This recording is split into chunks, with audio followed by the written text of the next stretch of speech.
In a historic collection unlike any other, one Indiana author has turned hundreds of interviews and dozens of photographs taken by World War II veterans into a book.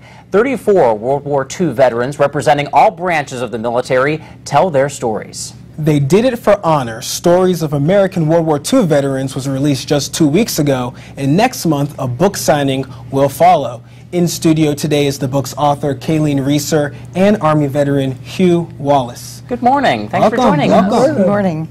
So we want to talk about this project, and you know, it's really quite remarkable. You know, 34 different stories. How did you come up with this idea? I began a few years ago as a newspaper reporter I live in Bluffton, and I was interviewing people, and somebody said, oh, you should interview this World War II veteran who fought in the Pacific and had 2 Purple Hearts. I didn't even know what 2 Purple Hearts meant. So I went out and talked with him, and it was so amazing, and I thought, you know, more people need to know about these stories. So I began looking for more veterans, and I'm up to 200 at this point. Wow, 200. Very nice. And now, Hugh, you're one of the veterans profiled in the book. Kind of tell us what your story is. Well, I was drafted into the military at age 18. Went through basic, joined the paratroopers, went overseas then and joined the 3rd Battalion, Company H of the 504 on the Anzio beachhead in Italy as a replacement. It was probably around March the 1st. I wasn't in the invasion. Got hurt about the 3rd or 4th day in, spent the rest of the time in the hospital.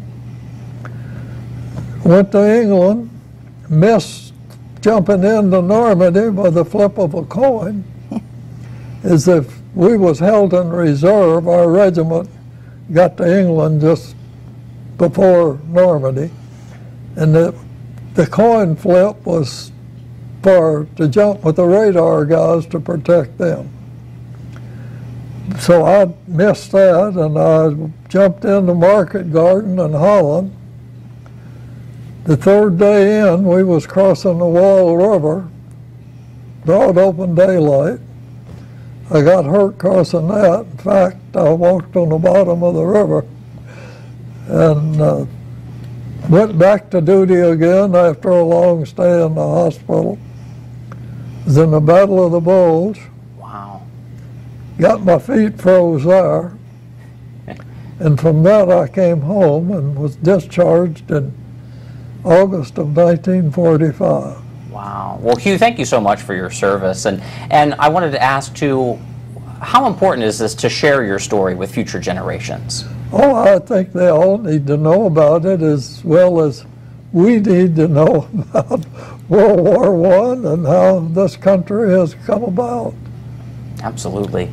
Now, Kayleen, I just want to tell the viewers, I'm watching your eyes right now as Hugh is talking, and you look like you're about to cry. So that means you put a lot of passion into this book. I do. In fact, my husband and I even took a trip to Europe this summer, a World War II tour, and it has helped me even identify even more with the veterans as I'm interviewing them. I've interviewed vets who served in Normandy, and I can tell them, well, we were there. I've thought about Hugh. In fact, as a member of the 82nd Airborne, we followed a lot of their path when they were serving, and I thought, oh my, he was here. And I came back and I told him, I said, you know, Hugh, I was thinking of you a lot of the times I was there. Yeah. Well, so Kayleen, thank you so much for telling the story. We're almost out of time. Real quick, I do want to get some information. If people want this book, how can they get it? Amazon.com has it available right now. And I do want to mention our book signing event, okay, if that's all right. Yeah, real quick. Okay, Hugh is going to be one of about a dozen World War II veterans featured in the book who will be available at the Downtown Public Library on Saturday, November 4th from 1 to 3 p.m. in Meeting Room C. And they will be available to sign books and have the public come and thank them for their service. Well, great, Kayleen. Sounds like a great event. Thank you so much for coming in, and thank you for your service, Lou, or Hugh, and sharing your story. We'll be right back.